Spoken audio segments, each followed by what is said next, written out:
Salve, salve, criaturas, tudo bem? Aqui quem fala é Kalil Neto, sou CEO da empresa Rewood. Bem-vindos a mais um Dr. Wood. Hoje eu tô com o pessoal da firma aqui, rapaz. O Rodrigo, Del Nero e o Cadu Miller. Cara, queria agradecer aí pela presença de vocês e pelo tempo de vocês aqui para disponibilizar um pouco de experiência que a gente tem aqui dentro do projeto de vocês, cara. Obrigado. Legal, muito obrigado, hein? Vamos começar um pouco falando sobre vocês, bicho. Eu quero saber como é que surgiu a firma e como é que vocês se tornaram arquitetos. Tá bom, então, já que eu sou o mais velho, eu vou começar aqui. Como é que surgiu esse negócio aí, cara? Vamos lá. Bom, acho que a firma ela surgiu de uma forma meio orgânica, assim. Você é de São Paulo? Vocês são de São Paulo mesmo ou não? Nós somos de São Paulo. Ah, legal. Nós temos mais um sócio que não tá aqui hoje, que é o Eduardo. Uhum. No início era só eu e o Eduardo, e depois o Rodrigo ele se juntou a gente. Enfim, o escritório ele começou fazendo projetos pequenos, fazendo reformas, coisas do tipo. E um dia a gente participou de um concurso de arquitetura. A gente ficou em segundo lugar no concurso. Mas isso já era firma, já? Não, ainda não. Ah, tá. Entendi. Ainda era um escritório, assim... Independente. Exato. Vocês são formados aonde? Eu sou formado na USP e legal. O Eduardo e o Rodrigo são formados no Mackenzie. No Mac, legal, fantástico. E aí, desse concurso, a gente conseguiu juntar um dinheirinho, comprou computadores. Que concurso que foi? Foi um concurso de habitação social em Brasília. Que legal, bicho. E aí, a gente, enfim, com isso comprou os primeiros computadores, começou a nossa estrutura, fez CNPJ, tudo isso. E aí, depois, a gente, durante alguns anos, foi crescendo, né? Foi pegando projetos cada vez maiores. Ganhamos alguns concursos também nesse meio tempo e, com isso, o escritório conseguiu ir dando uns saltinhos, né? Então a gente saiu só de reformas de interiores, depois foi para casas, aí foi começar a fazer prédios, começou a fazer escolas, começou a fazer coisas do tipo. E hoje a gente tem aí no nosso portfólio parques, tem coisas assim muito variadas de diferentes escalas, mas que a gente tenta sempre aplicar a melhor qualidade possível, né? Mas como é que vocês se encontraram, cara? O cara é de Mackenzie, da USP, pois bicho, assim. Aí tem o Eduardo na história que eu acho que é o elo, né? Porque o Eduardo, ele é do Mackenzie, mas ele também é meu primo. Então a gente já se conhecia por outros motivos. Entendi. Ele é um pouquinho mais novo do que eu. Ele, durante uma época, ele foi, vamos dizer assim, entre aspas, meu estagiário, né? Eu fazia uns trabalhinhos. Vocês são todos no mesmo ano? Não. Eu sou formado em 2011, o Eduardo é em 2016 e o Rodrigo 2020. Então a gente tem aí quase 3 gerações, né? Entendi. E aí vocês fizeram esse elo e daí vocês nunca tiveram oportunidade de trabalhar em outros escritórios, algo do tipo, também ou não? Trabalhamos, né? Eu e o Eduardo, a gente trabalhou junto no escritório que chamava Andrade Moretim. Pô, vocês entraram na Andrade, fantástico. De São Paulo. Cara. Eu trabalhei lá durante 6, quase 7 anos. O Eduardo trabalhou lá comigo durante uns 3 anos. E aí eu saí, né, pra fazer mestrado, enfim, fazer outras coisas. E o Eduardo continuou ainda lá um tempo, e depois ele saiu e a gente formou a firma em 2017. 2017. Já o Rodrigo tem uma história um pouquinho diferente aí. Eu entrei um pouquinho depois, meio... Depois desse comecinho aí um pouco mais árduo de formação da empresa como um todo, estabelecer um lugar, né? Isso aí.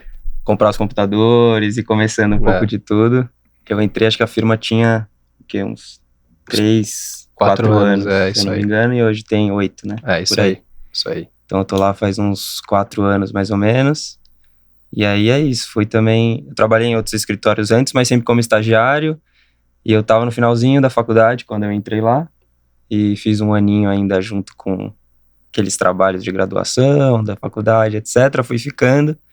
E aí fui ajudando junto com eles e fui crescendo. E aí tamo junto lá todo esse tempo. Fantástico. E vocês estão localizados aonde hoje? A gente tá na Faria Lima. Ali entre a Gabriel e a Rebouças. Porra, legal. E o que vocês têm mais feito hoje pelo escritório? Puxa, o que a gente tem mais feito é trabalhar. Ainda bem, né? Eu sempre falo, cara, deixar de construir você não vai, entendeu? O negócio é como construir, exatamente. A gente, enfim, como a gente tem essa história de, assim, a gente não nasceu um escritório especializado ou com o objetivo de fazer uma única coisa.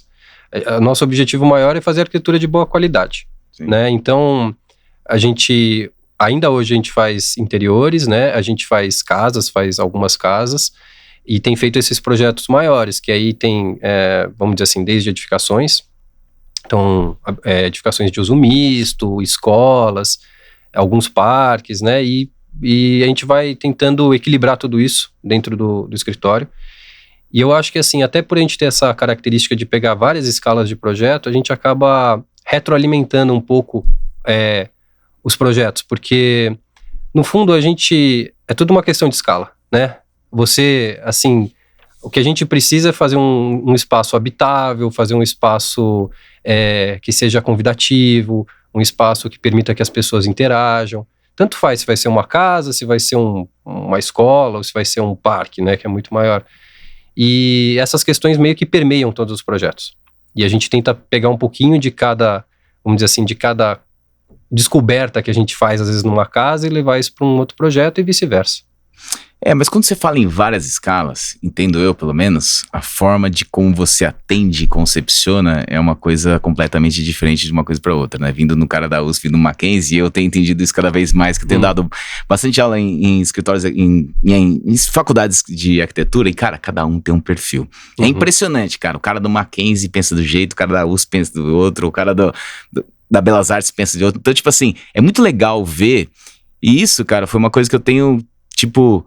é abordado cada vez mais. Você vê que cada faculdade, mesmo sendo arquitetura, cada um é uma abordagem, um pensamento diferente. E isso eu acho fantástico, né? E aí você vê isso muito reflete nos projetos, né? Principalmente, por exemplo, Andrade Moretin, cara, eu sou, assim, gosto muito da arquitetura dele, da forma como ele contempla, da forma como concepciona, né? E aí a pergunta é, em 3... como é que é essa abordagem? Vocês dividem pela escala, vocês dividem pelo tamanho, vocês dividem pelo uso? Como é que funciona essa concepção inicial do projeto? Quer responder aí, Diego? Quando olha um pro outro dá problema. Não, Tipo, e aí? A gente já estamos dividindo aqui, já. Eu acho que... Não, a gente não faz uma divisão por escala.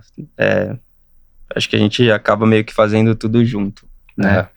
Não sei, a gente até tava conversando disso outro dia. Eu acho que o mais legal lá dentro do escritório, eu vejo o projeto meio que como um estudo, né? Como uma pesquisa. Tipo, cada projeto é um tema, né? Então a gente vai primeiro estudar a escola, aí depois a gente vai estudar piscina de onda, aí depois a gente vai estudar casa, aí depois a gente vai estudar, enfim, parque, né? Então, no fundo, são várias pesquisas pra gente conseguir primeiro começar a projetar e etc. Então, acho que a gente meio que se divide dentro dessa pesquisa, faz essa pesquisa junto e vê quais ideias surgem e vamos discutindo, pondo na mesa e vendo quais ideias fazem mais sentido, quais a gente pode descartar e assim vai surgindo o partido das coisas, né? Acho que sempre tem um que acaba tocando um pouco mais para desenvolver, porque senão também é muita mão pai, ao mesmo tempo. É isso que eu ia perguntar, cara, como é que vocês se dividem, entendeu?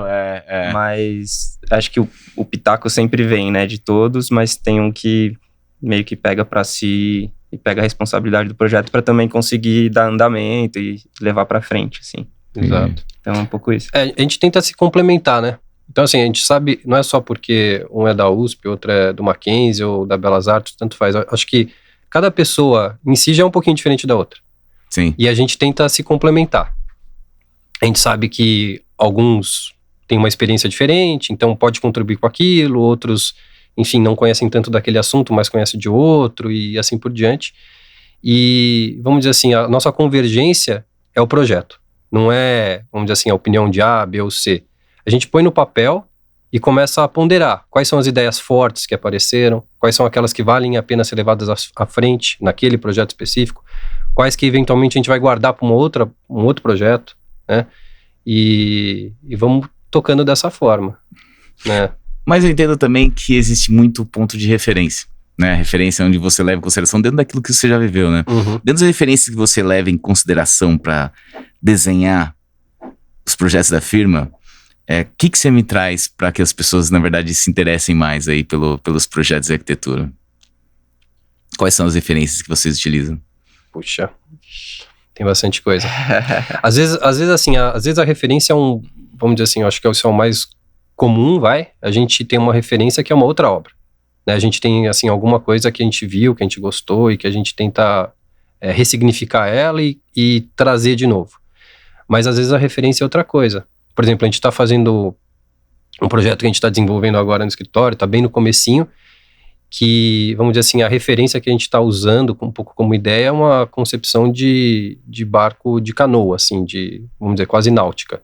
Então, a ideia central é o seguinte: se você tem um barco, se você só rema de um lado, ele volta para trás. Se você rema dos dois lados, ele vai para frente. Isso começou a dar uma ideia de estrutura, e a estrutura começou a organizar a planta e começou a organizar todo o partido do projeto. Então, algumas vezes a referência vem da onde a gente menos espera. Assim, a gente tem que estar meio que com a antena aberta a captar esses sinais aí e tentar traduzir isso em espacialidade, em matéria, em ideias, né? Em formas de viver diferente. É um pouco por aí. A referência pode ser outras obras, mas também coisas do próprio dia a dia. Exato. Ou da natureza, né? Algum animal. Exato. Enfim, vira e mexe, a gente acaba... Quando você tá fazendo um projeto, você tá meio que atento a algum ponto específico, né? E conforme o seu dia a dia, você vai buscando referências de outros lugares, às vezes não tão óbvios, né? Eu acho que o mais legal da arquitetura é quando ela não fala dela mesma. No fundo é isso. Porque aí você tá falando de coisas que importam a todos, né? Então a gente tá falando de generosidade, a gente tá falando de amizade, tá falando de alegria, tá falando de outras coisas que não é só planta, corte, elevação, desenho. Isso daí vamos dizer assim, as ferramentas que a gente usa, mas não é o que a gente quer construir, né? A gente quer construir outras coisas. Eu acho que muito se define o que você falou da experiência que você quer passar pro cliente em si, independente do que você tem como referência, né? Como se fosse um trazer a mais do que a arquitetura busca, isso, né? Sim. Sabe que um dos motivos que eu trouxe vocês aqui foi realmente pela casa que a gente fez lá. Eu nem lembro, você lembra o ano que foi aquilo lá? Começou acho que em 2019. Esse projeto acho que começa em 2019, e aí a obra deve iniciar ali por 2020, eu acho. E ela acabou, ou 2021, não lembro porque confunde um pouco essas datas. Sim, 2022. E aí acabou, acho que final do ano passado eu tava na reta final, isso aí. Até foi legal que, assim, é uma casa que tá no ArcDaily, tá, gente? Chama CMM, tá? Eu vou até deixar o link pra vocês, mas o que me chamou, na verdade, a atenção, que assim, eu estive lá recente, né? A gente até fez uma entrevista junto com o Marco, né? Falamos bastante de vocês, e o Marco é muito feliz por ter contratado vocês, né? Dentro de um condomínio, cara. E quando eu fui lá, não tem nada de diferente, mas o que tem de diferente é a casa que vocês desenharam, né? E lá eu vi muitos detalhes muito bem feitos, sabe? Uma coisa muito bem estruturada e muito bom o uso dos materiais, sabe? Os materiais corretos, nos lugares corretos, onde devem ser utilizados dentro da sua otimização e deixa a integridade do material em si, né? Isso é uma coisa que eu busco sempre. Eu sempre falo que um bom arquiteto é aquele que domina os materiais e coloca ele nos lugares corretos para o seu uso, seja uso estrutural, até mesmo pela experiência qual você quer passar pelo produto, né? Pro cliente, né? Então, assim, eu quero entender um pouco desse domínio, que eu vi um domínio muito grande do escritório de vocês dentro daquela casa, quando vocês colocaram aquela casa lá, sabe? Como é que foi a experiência de construir aquilo e como que vocês concepcionaram aquilo para trazer toda essa essência do material em si? Legal. Bom, eu acho que assim, por sinal, os parabéns pelo trabalho, cara. Achei fantástico, cara. Achei fantástico. Eu acho que assim, uma questão que foi muito cara para nós nesse projeto era ser um projeto sincero. Então, acho que a gente buscou isso, assim, materializar isso na sinceridade dos materiais. Então, os materiais, eles estão, primeiro passo. O que é concreto, o que é tijolo, e o que é madeira. Acabou. Eu vi muito isso da obra, cara. E por que a gente queria essa sinceridade? Óbvio, primeiro é uma questão ética nossa, a gente acha que tem que ser assim, tem que, enfim, tentar ser sincero sempre. Os clientes foram muito sinceros conosco também, do que eles esperavam da casa, do que eles gostariam da casa. E era um lugar que, assim, enfim, você visitou a casa, tem uma vista maravilhosa, né? Tudo, existe essa ideia de transparência, de tipo, olhar o horizonte. Então a gente achava que isso tinha tudo a ver com a casa. E depois a gente, enfim, começou o trabalho de concepção. A gente viu que, vamos dizer assim, o lugar principal da casa é aquela praça descoberta, né? Que é onde tem a piscina, enfim, que os quartos se abrem, a sala se abre, todo mundo se abre, inclusive a vista é convidada a participar dessa sala. Eu brinco que aquela praça, na verdade, ela tem duas paredes, né? Que é a sala e os quartos, e o restante é o horizonte que conforma ela, né? E a gente trouxe esse material, né? Que é quase imaterial, que é o horizonte, para dentro do projeto. E aí a gente começou a pensar assim, bom, estamos num terreno que tem uma certa declividade, a gente tem que achar o melhor ponto para acessar o terreno e criar uma garagem que vai, enfim, criar esse plano, né, esse patamar de implantação da casa. Nada mais óbvio do que ser um material mais resistente, aquele material que tem mais a ver com a terra, com a pedra, né, e daí vem o concreto, que é muito bom, muito oportuno usar ele naquele lugar, porque ele é mais resistente, ele é mais pesado, ele faz uma sujeira desgraçada, né, para ser confeccionado, então ele tá perto do chão. Depois a gente quer um material que, enfim, seja acolhedor, seja quente, que ele passe uma noção de estabilidade, né, de certeza no que a gente está fazendo, mas que também revele uma certa construção, né, uma construção em etapas, uma construção que sai do chão e tenta chegar no céu.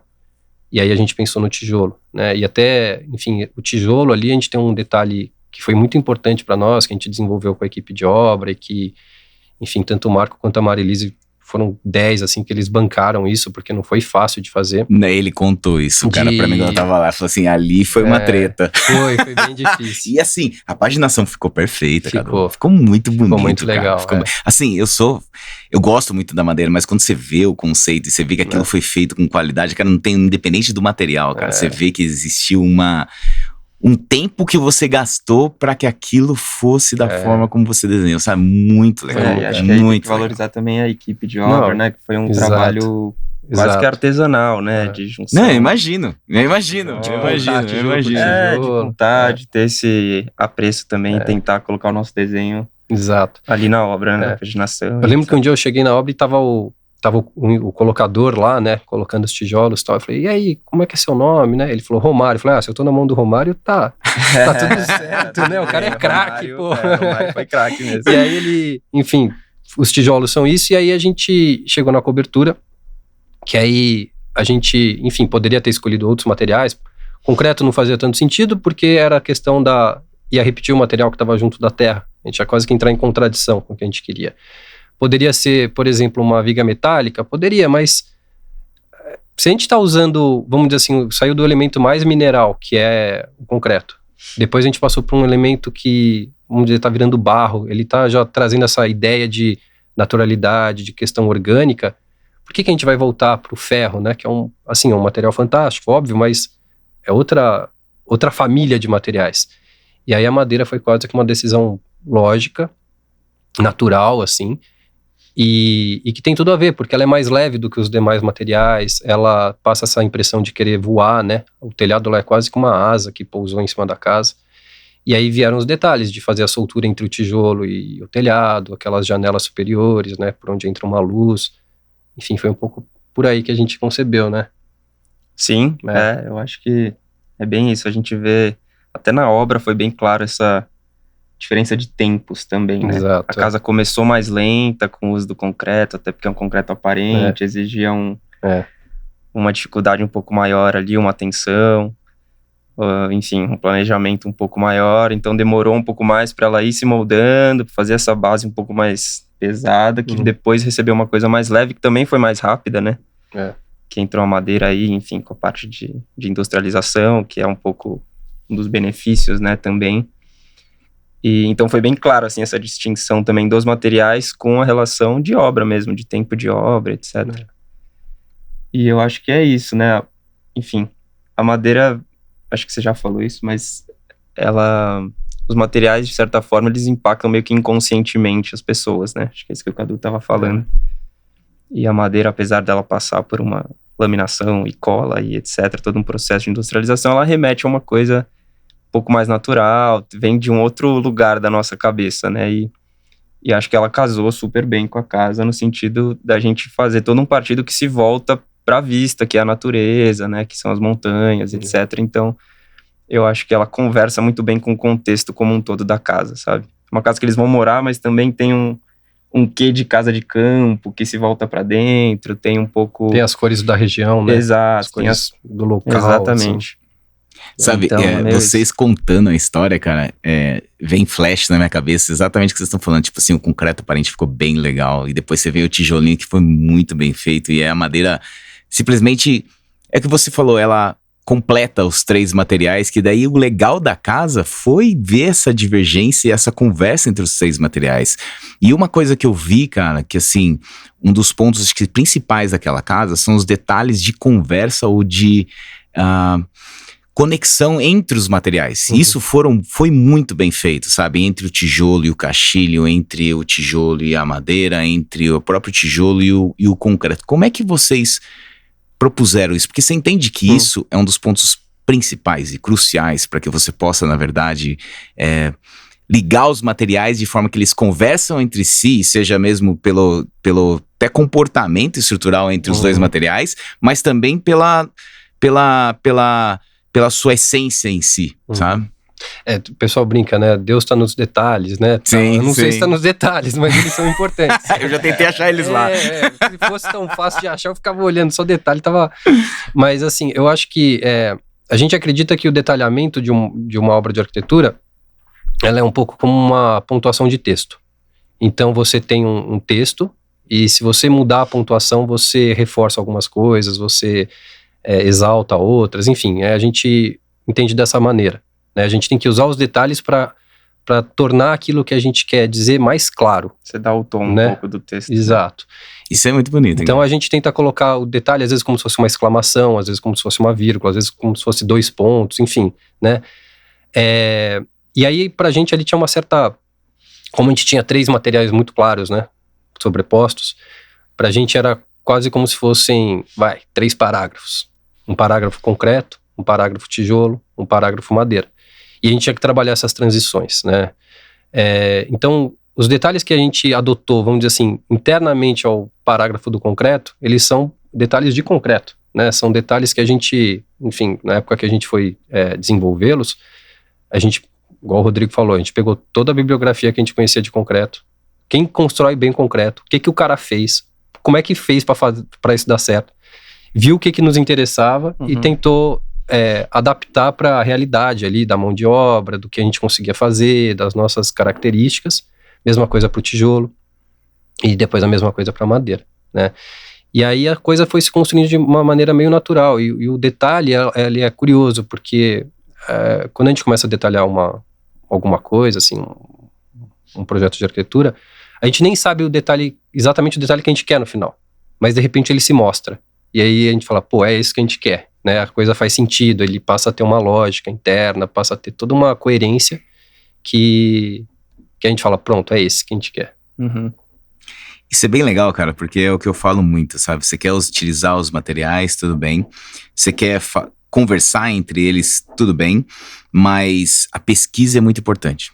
Eu acho que, assim, ninguém nasce sabendo e entendo que dentro até mesmo da faculdade de arquitetura ou até mesmo da engenharia, você não tem ou não consegue abordar todos os detalhes que você necessita para contemplar todos os materiais, e a pesquisa é muito importante para que você possa ter a conversa entre os materiais, entendendo que, na verdade, você precisa fazer esse detalhe, né? E eu falo assim, cara, sempre desenha tudo. Mesmo que for para desenhar 30 vezes diferentes, entendeu? E uma palavra que você falou que é muito legal, Cadu, é a lógica, né? E não somente a lógica de tentar esconder ou, na verdade, tentar realçar aquele detalhe para que aquilo se mostre dentro daquele tempo que você gastou fazendo essa pesquisa, sabe? E aquilo, cara, que você falou que, assim, o negócio se mostra entre si é muito legal. É muito legal. O que eu sinto, na verdade, hoje, é uma falta de informação ou uma falta de publicação, nem mesmo publicação, né? Mas uma falta de informação de pesquisa em termos de detalhamento construtivo em madeira, né? E eu acho que vocês fizeram isso muito legal. E eu quero entender, mais ou menos, se vocês tiveram, na verdade, madeira na faculdade, né? E como é que foi essa experiência de trabalhar com a madeira? Porque você vê que a tipologia construtiva que vocês propuseram ali foi uma tipologia construtiva bem interessante, porque até tem vigas que vêm, tem vigas que voltam, né? Como é que foi esse desenvolvimento e como é que vocês começaram a utilizar esse material? E se vocês tiveram isso na faculdade, né, cara? Eu não sei como é que foi lá no Mackenzie. Até bom que a gente vai ter...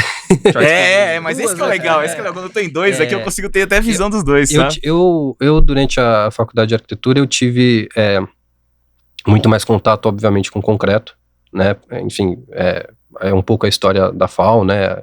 Os principais arquitetos que saíram da FAU USP trabalhavam com concreto.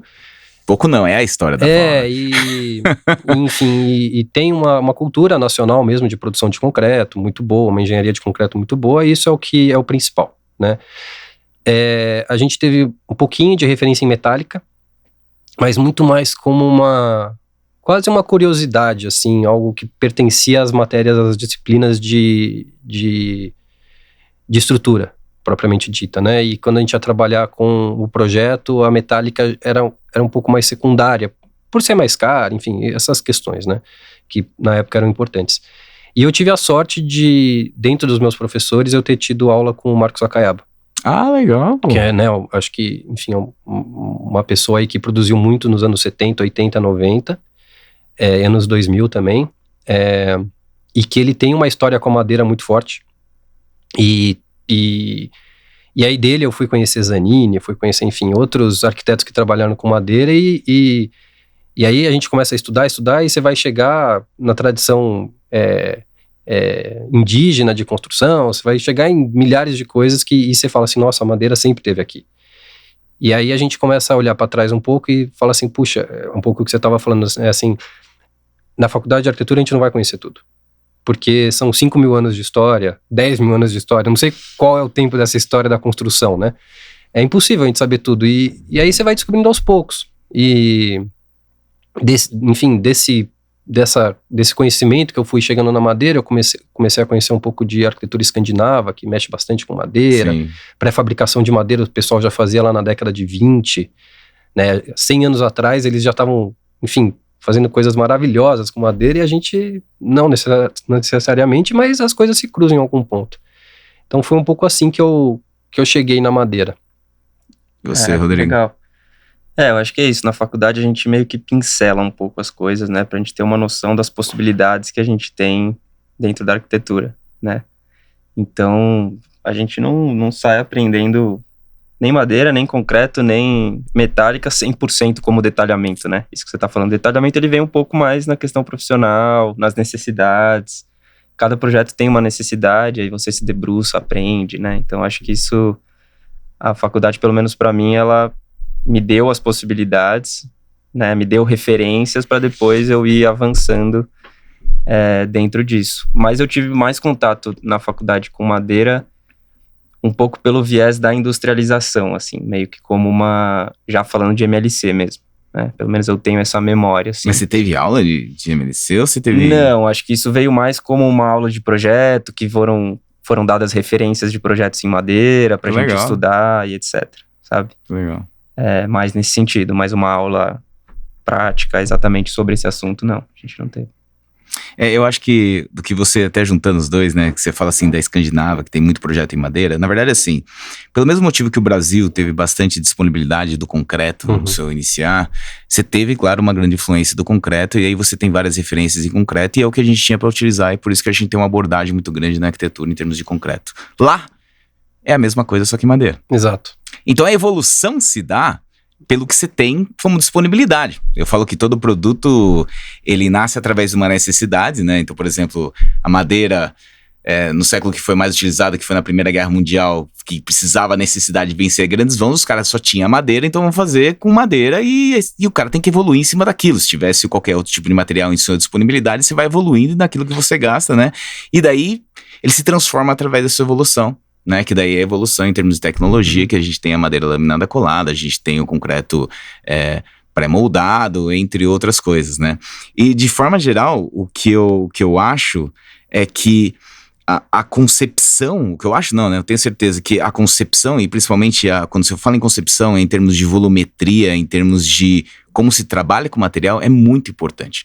Né? O que eu falo simplesmente é o que a gente consegue, por exemplo, verificar na madeira, principalmente se é um produto que é industrializado, né? Que muitas vezes a industrialização ela é interessante desde que você tenha como foco principal a entrega do produto mais rápido, com menos, vou dizer assim, caçambas ou com menos desgaste ou até mesmo com mais precisão, né? E aquilo tem que ser valorizado pelo produto em si só. Mas, de forma geral, a volumetria inicial tem que ser muito bem desenhada e muito bem concepcionada. 51% do custo, quando se fala em madeira laminada colada, lembrando que é um produto que é novo no Brasil, né, e tem um custo alto comparado com os outros materiais, né, se dá pela concepção. né? Então, assim, a forma de como concepcionar e utilizar o material é muito importante para que se possa ter a viabilidade econômica do produto final, ou até mesmo ter a eficiência em cima do projeto em si, né? E o que eu vi no projeto dentro da tipologia, que foi construída em cima do projeto que vocês fizeram da CMM, foi muito legal, né? E aí entender se essa concepção, vocês vieram já com ela, e a aceitação que teve o cliente junto à madeira, né? Que acho que é outro ponto que muitas vezes você tenta colocar, mas às vezes fala assim, não, a madeira, sei lá, pelo que você tem de uso, né, de informação, você fala assim, porra, não, madeira não, por que você vai pôr madeira aqui? Não, vou fazer um vão de 40 metros. Cara, 40 metros com madeira, se é que fica tão caro, se fica mais barato, sabe? Eu acho que é legal ter esse feedback de vocês para que as pessoas, na verdade, conscientizem, né, do uso do material, né? Eu acho que assim, bom, eu sou o terror dos professores de pré-escola, né? Porque contam a história dos 3 porquinhos, eu já desminto na hora, né? E qual que é a solução dos 3 porquinhos? Fala aí, Cadu. Não, porque a história dos 3 porquinhos a casa boa é de tijolo e tal, enfim, né, eu tenho um filho nessa idade, eu falo sempre, não, todas são boas, cada uma é boa pra uma coisa, né? E... Eu falo meu filho de 4 anos, não sei se teve a idade, ele falou, outro dia eu tava brincando com ele lá no sofá, aí que eu construí uma casa, falei assim, eu vou ser o lobo mau, você vai ser o porquinho, tá bom?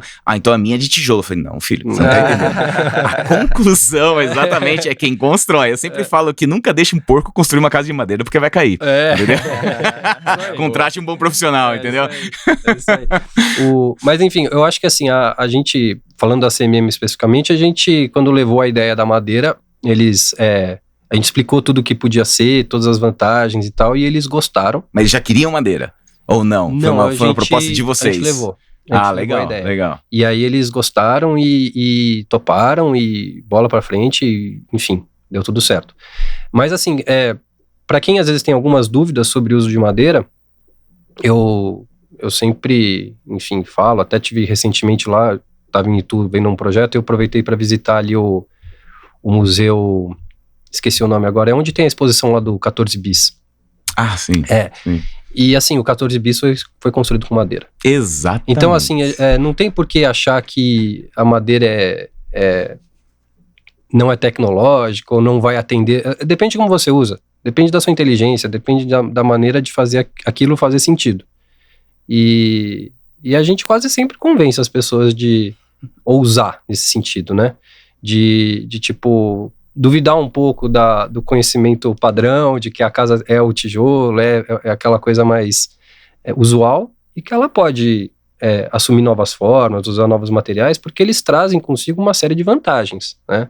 E é isso que a gente tenta demonstrar. Não, acho que é exatamente isso. Eu gostei bastante que você falou que o projeto, no fundo, ele tem que já nascer um pouco sabendo o que ele vai ser, né?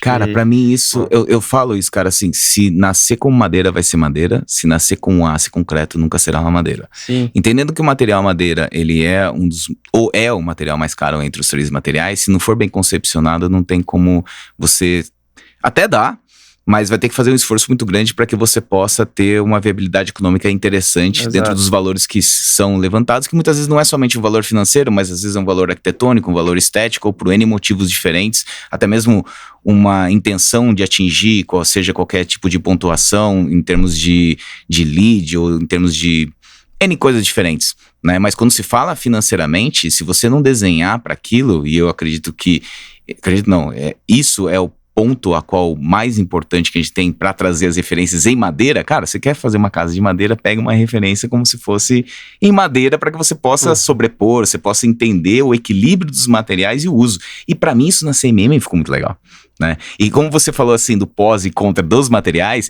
entender assim que você teve a experiência de fazer o concreto aparente, o tijolinho e a madeira, né? Me fale um pouco dos pós e contras de cada um. Porque, cara, até mesmo a madeira, até mesmo o produto industrializado, como você falou, Rodrigo, tem seu pós e seus contras. Uhum. Você tem tudo sem seu pós e contras. Como que uma pessoa que vai desenhar com os 3 materiais, Cadu, deve olhar para cada material e entender onde colocar dentro dos pós e contras? Puxa, boa pergunta. Vamos lá, eu acho que assim, começando pelo concreto, vamos de baixo para cima. O concreto, ele tem uma questão assim, ele faz muita sujeira, ele vai te consumir muita água, e ele tem uma característica que é assim, uma vez feito, qualquer maquiagem que você tente fazer, na minha opinião, só piora. Esquece. Esquece. Então você precisa lidar com uma lição de vida, assim, que é aceitar a vida como ela é, sabe? Assim, eu tirei a forma, tem um buraquinho no meu concreto? Tem um buraquinho no meu concreto. Não... Eu nasci assim. Eu nasci assim, é desse jeito. A imperfeição dele é o que torna ele perfeito, né? Sim, a singularidade dele. Exato, é bonito, porque se ele for 100%, vamos dizer assim, um espelho, ou não tiver uma marca de nascença, ele quase que não tem personalidade, né? Eu acho que essas são as características do concreto. Acho que uma grandíssima qualidade que ele tem você entrar num lugar que foi construído de concreto, tal, você tem uma sensação térmica, de cheiro, que aí pode ser até memória afetiva minha, não sei, mas é muito legal. Ele tem uma presença, é um material que tem uma presença, né? Ele tem uma inércia gigantesca, ele tem uma certa presença. O tijolo, eu acho que ele é um material assim, tátil, muito gostoso, né? Ele tem textura, ele tem ritmo, ele tem história, ele tem cada partezinha dele é o que compõe ele. Talvez a desvantagem dele seja o tempo que demora para aquilo se consolidar, né? É um pouco diferente do concreto, que o concreto você monta as formas, você lança o concreto e desforma. Você tem que esperar, mas é um processo de poucas etapas. O tijolo, ele, para os mais ansiosos, assim, ele é um desafio. É um bolo dentro do forno. Exato, ele é um desafio. Você tem que ficar lá olhando tijolo por tijolo, e aquilo vai de passinho em passinho, mas quando ele se completa é aquela coisa fantástica, né? Você fala, consegui, né? Conquistei, tá tudo lá. É quase que um quebra-cabeça, montar um quebra-cabeça, assim. E a madeira, por sua vez, eu acho que assim, ela traz a questão, de novo, do material. Eu acho que ela é quase que um material, sei lá, natural para nós, assim, né? Ela tem textura, ela tem toque, ela não é fria, ela não é quente, ela respira, ela tem tudo, né? E ela tem essa pré-fabricação que eu acho que é fantástica, que é tipo... Foi a hora que, assim, eu pelo menos senti nesse projeto dessa casa, que eu falei assim, nossa, a inteligência venceu, né? A gente tá fabricando essas peças, a gente tá usando máquinas, a gente tá trazendo peças prontas e só colocando parafusos e tá colocando tudo no lugar, a gente entendeu os diagramas de esforços, a gente tá... Enfim, estamos usando toda a nossa capacidade intelectual para usar pouco material e ter grandes efeitos, né? E é muito bonito, assim, você tá na obra e ver essas peças chegando com gruas, enfim, não sei nem qual que é o nome daquele guindastezinho. É um munkzinho. E aí o cara só vem e parafusa, e de repente a coisa pega a forma e você fala, ué, já acabou? Fala, já acabou, agora é só botar a telha, né? Fala, pô, mas eu vim até aqui pra ver isso e foi tão rápido, isso aí. E talvez, assim, a desvantagem que a gente pode ter, sei lá, falar na madeira é que, assim, você tem que tomar um certo cuidado, né? A hora que você só instalou a madeira, tem que proteger a madeira, não pode deixar ela molhar. Mas, assim, é um carinho mínimo, né, que você tem que ter, tipo, um cuidado mínimo que você tem que ter com ela pros benefícios que ela te traz, assim. Acho meio por aí. Acho que isso poderia ser uma desvantagem, entre aspas, mas também é um planejamento de obra que todo material tem que ter, né? Exato. Concreto também você tem que pensar nos lotes do caminhão que vão chegar, pra você ter a mesma cor do concreto, isso foi uma coisa bem importante lá também, pra você não ter variação de tom. Então acho que você tem que ter um planejamento e uma proteção de todos os materiais no fundo, né? E eu acho que a madeira também, eu achei muito bonito isso de você também é industrializado, mas você também tem uma diferença de tom, você também tem né? Ela também te dá uma percepção muito diferente, assim, ela mexe com você de algum jeito, ela não é um material que você entende a priori, assim, né? Numa primeira olhada, você também vai entendendo ela ao longo do tempo, assim, conforme você vai usando o espaço e tal. Então isso acho bem bonito. O que é muito, assim, foi evidente ali nessa obra é o grau de precisão que você chega na madeira, que você não chega nos demais materiais. Então, assim, você... Cara, mas você sabe que isso é um problema, sabe, Cadu? Não, eu imagino. Ainda mais quando concilia alguns cara, aquele negócio que eu falei pra você de conversa, cara, isso é um problema, cara. Difícil. Sempre foi, assim, é o nó. É um nó, né? É um nó. Porque a madeira você vai chegar no milímetro, né? Isso. Vai chegar assim, se não for fração de milímetros. E se você não consegue ir além, existe um limite, porque você tem que ter uma consolidação entre os materiais. sabe? E essa consolidação, se não existir simplesmente só pelo detalhamento ou só pela informação, que eu acho que é isso que a gente tá falando, é informação. Você fala assim, pô, madeira tem esses pós, tem esses... Mas, cara, é uma coisa que nem você falou, cara, às vezes a maioria das pessoas sabem que o concreto tem que tomar essa premissa para que você possa trabalhar. Às vezes é passar essa informação que fala assim, ó, quando você trabalha com madeira tem que fazer isso, e às vezes pra gente é normal, mas aí você tá fazendo pra um cara que nunca fez, cara, você tem que falar de novo, de novo, sabe? Desculpa te interromper, cara. Não, o que eu tava falando era isso, que assim, o concreto, enfim, a gente trabalha, a gente já tá, enfim, mais habituado com isso, a gente já tem na nossa cabeça, né? O concreto a gente vai trabalhar com 1 polegada de erro. Porque é o que o cara usa ali para montar a forma, ele pode errar a forma para cá, para lá, na medida é 1 polegada.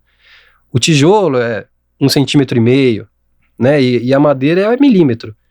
Então, sei lá, fica aí a dica, né? Para quem quer uma casa super precisa, assim, considera o uso de um material industrializado, uma madeira, um perfil metálico, né? Não fica... o concreto você vai ter que aceitar ali, 2,5 para cá, 2,5 para lá, pode acontecer, né? Uma coisa que você falou até mesmo, Rodrigo, da cor, né? Eu lembro que no Marco lá, a gente teve que fazer várias tonalidades de cor ali. E, cara, até, eu espero que o Marco até ouça isso. Falei assim, cara, a madeira, mesmo que se a gente fizer a mesma casa, do mesmo jeito, vai fazendo uma cor diferente, sabe? Então, assim, entendo que existe a teoria das cores, entendo que tem que ter uma linguagem entre os materiais, principalmente na casa, mas principalmente, né, a cor da madeira é uma coisa que você não consegue controlar 100%, principalmente por ser uma peça de madeira lamelada, colada, que você tem lamelas, né, entre si, de tonalidades diferentes, cara, você vai ter, e não tem como você falar assim, cara, vai ficar homogêneo. E isso traz aquele conceito de imperfeição, singularidade, que é um conceito japonês que ele fala de wabi-sabi, né? Você tem que, uma vez que eu sempre falo assim, toda escolha é uma renúncia, né? Então se você escolheu utilizar, seja o concreto, seja o tijolo, ou seja a madeira, cada um vai ter seus pós e seus contras, e cada um você tem que ver a beleza na sua singularidade de imperfeição. Eu achei muito legal que você falou assim, porra, é um defeito que daí veio do concreto quando tirou. Meu, não é um defeito. Não é. Aquilo, na verdade, é uma marca. Exatamente. Da sua singularidade, desse produto, entendendo que aquilo só vai ter na sua casa. Eu acho que vai dar gente ver beleza nisso, né? Exatamente, sabe? E essa escolha do material não dá só pela a sua forma, qual ela se tem logo que você terminou a casa, mas também ao longo do seu tempo. Entenda que, pra mim, a arquitetura é uma coisa que você desenha pela eternidade. Né, você usa até mesmo o símbolo da empresa é o infinito por causa que a gente desenha para a eternidade, né, e você está escolhendo aquele material e quando você fez a escolha você renunciou a algumas coisas, né, que ao longo do tempo e da sua vida, dependendo do nível de exposição que você tem, cara, entendo que se você quiser deixar ele 100% perfeito, você pode sempre dar a manutenção, mas a ideia é que o material ele se envelheça. Dentro da singularidade, você não pode falar assim, os cabelos brancos são feios. Não, cara, pelo contrário, te mostra, né, o amadurecimento do produto. Sabe? Não, com certeza. Eu sempre, às vezes a gente tem essas conversas com clientes ou com mesmo projetistas, né, de instalações, enfim, e sempre chega nesse ponto assim, mas isso não pode existir, isso é uma marca, isso é imperfeito. Aí eu falo, se fosse assim a gente não tinha um umbigo, né? Tipo, a gente... É verdade. Se juntasse uma mesa aqui de arquitetos, engenheiros e tal, e falasse assim, vamos projetar um ser humano, e eu ia olhar para o umbigo e ia falar, não pode ter um umbigo, isso é imperfeito, né? Mas é o que viabiliza, assim, é o que, tipo, faz parte, né? Sim. Vamos pensar onde a gente coloca o melhor possível isso, né? Tipo, como que ele se encaixa. Cara, é fantástico. E aí, falando dos 3 materiais, qual que é a diferença entre trabalhar com os 3 materiais? A diferença? Acho que assim, vamos começar ao contrário agora. Acho que a madeira, ela tem uma vantagem para nós, assim, fantástica, que é o controle de projeto. Mas pro cliente, muitas vezes, é o tempo que ele não quer. Porque, assim, a madeira, eu acho que dos 3 sistemas ali que a gente usou, com certeza a madeira foi o que mais demandou nossas horas de interação com vocês, e de desenvolvimento, e de entender as modulações, e de ajustes, e... a gente vai crescer aqui um pouquinho para dar o mesmo ritmo e poder usar a viga de uma forma melhor, etc. Acho que, sei lá, a gente deve ter ficado uns 4 meses, né? Nesse vai e volta, nesse bate-bola. Mas é isso, depois chegou na obra, montou em 1 dia, 2 dias, entendeu? É muito rápido. Né? E veio tudo certinho, perfeitinho, né? Assim, milimétrico e tal. O concreto, a gente... tinha um projetista de estrutura de concreto, a gente conversou bastante com ele, mas é isso, você tem um pouco menos dessa interação, pela característica mesmo do material, né, do tipo da forma de projetar ele e tal, e as alvenarias, enfim, de tijolo e tal, aí é muito mais artesanal, né, aquela coisa assim, a gente desenha a planta, a gente desenha a vista e aí vai depender, como a gente falou aqui do nosso ilustre colocador, vai depender do Romário lá para fazer um negócio bem feito, porque se ele não caprichar, não seguir o que tá lá de instruções, ele não consegue fazer, né, assim, dá tudo errado. Então, sei lá, a gente é bastante fã, assim, aí eu acho que é uma característica dos nossos tempos, né, que a gente hoje tem essa possibilidade de comunicação rápido, de troca de projetos, de projetar em 3D, em 4D, em todos os Ds que a gente quiser, que assim, ter o controle daquilo que vai ser executado no canteiro de obra é muito bom para nós, né, como projetistas, assim. Sim. Acho que todo material, ele tem as suas premissas, né? Então, acho que vai um pouco da gente saber o que a gente consegue fazer com cada material pra gente trabalhar. Então, no fundo, tudo é um processo de projeto, né? Então, o concreto a gente projeta sabendo a flexibilidade dele, as formas que a gente consegue fazer. O tijolo a mesma coisa, né? O que ele proporciona pra gente, como a gente vai usar o melhor dele, e a madeira também. Então, acho que a gente tenta meio que, né, saber quais são os potenciais e as limitações de cada material para detalhar, para avançar, até desde a concepção do partido, né? Então, no fundo, o processo, assim, de interação, de concepção é o mesmo, né? Só que cada um tem a sua condicionante, assim. Então, acho que foi meio que isso. Cara, e o legal é ver que vocês fizeram essa casa de 2020, cara, e entender como é que o material foi aceito daquela época e como ele tá sendo aceito hoje, como que tá sendo esse entendimento, cara. Porque eu entendo que a gente tá vivendo pelo menos numa época, né, que a madeira engenheirada tem ganhado bastante foco, né, no produto, tem ganhado bastante informação, né, e como é que isso tem sido para vocês, dentro do projeto de vocês? Eu acho que tem, a aceitação do público tem aumentado muito, né, que a gente percebe assim. Eu acho que, sobretudo, enfim, aqui em São Paulo, né, sei lá, nas capitais, eu acho que isso tá um pouco já mais estabelecido e, inclusive, tem tido pressões externas, dependendo do tipo de projeto que a gente faz. Às vezes tem uma multinacional que exige que determinado produto seja feito com madeira ou coisa do tipo, por questões de certificação. Certificação, sustentabilidade, esse tipo de coisa é bastante forte já em alguns mercados.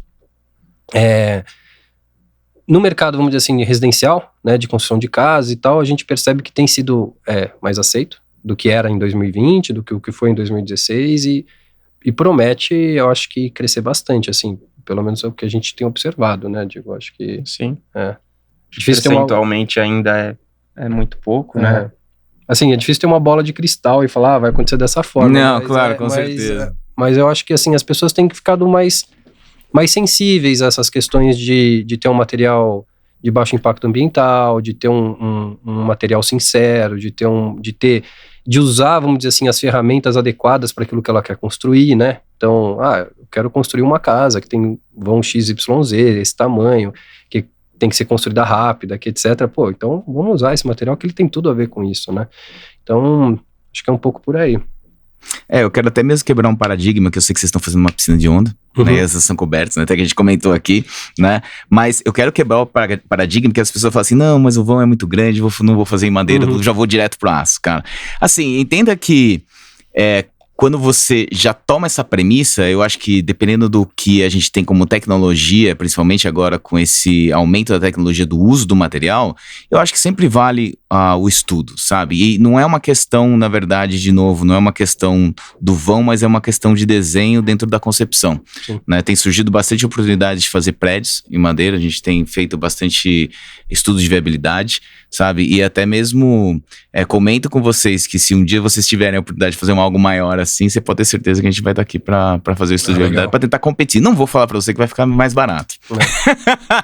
Mas eventualmente num elemento como esse, com certeza a gente poderia propor algo que, se tivesse não somente o valor financeiro, mas outros valores estéticos, né, a serem considerados, principalmente em tempo ou até mesmo a execução daquilo, por ser um diferencial do produto, com certeza, eventualmente a gente poderia chegar num equilíbrio dentro do que a gente está. Com certeza. Gente, nosso tempo praticamente acabou, cara, mas eu tenho uma pergunta pra cada um. Cara, eu vou fazer individual essa aqui. Ixi, Maria. Primeiro o Rodrigo, então. Então vai lá, Ai, Rodrigo. meu Deus. Rodrigo, o que é arquitetura pra você? O que é arquitetura pra mim? Que pergunta, hein? Cara, acho que a arquitetura é uma pesquisa, mas também ela é, acho que um meio entre o profissional e o espaço, né? Então acho que, não sei, no fundo, sempre que perguntam pra mim de arquitetura, a palavra espaço vem pra mim. A arquitetura acho que no fundo é proporcionar experiências, né?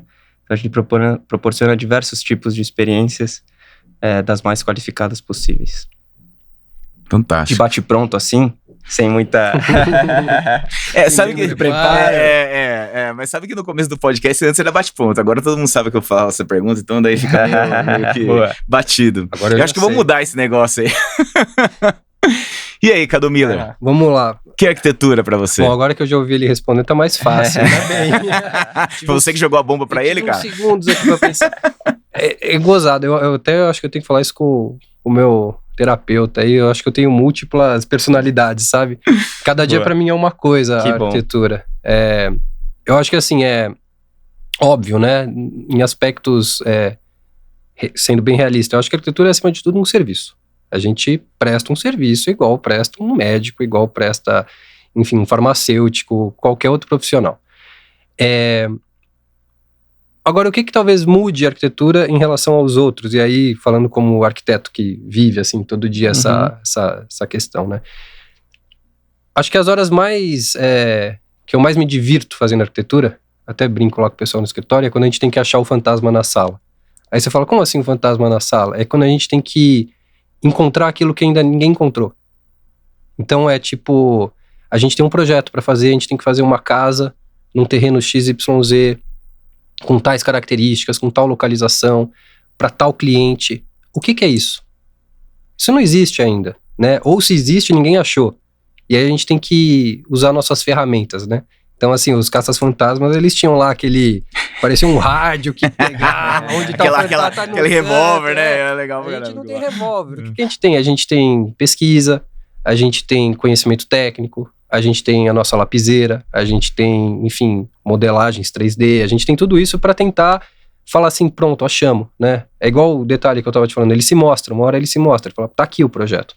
Então, eu acho que a arquitetura é um pouco isso, é um misto de serviço profissional, de entrega de produtos, de atender demandas, de atender questões de custo, de tudo isso, e também um pouco brincar de caça-fantasma. A gente até, acho que eu falei pra você outro dia no escritório, lembrei aqui, que eu tava lendo um livro do arquiteto português, do Carrilho da Graça, Uhum.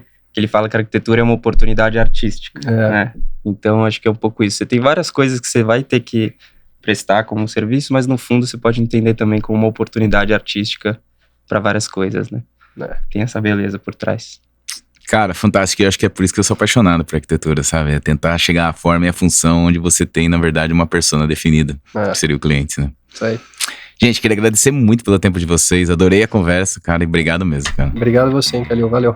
Valeu, gente. Valeu pelo papo. Obrigado. Pessoal, espero que vocês tenham gostado. Se inscreva no canal e até a próxima. Valeu.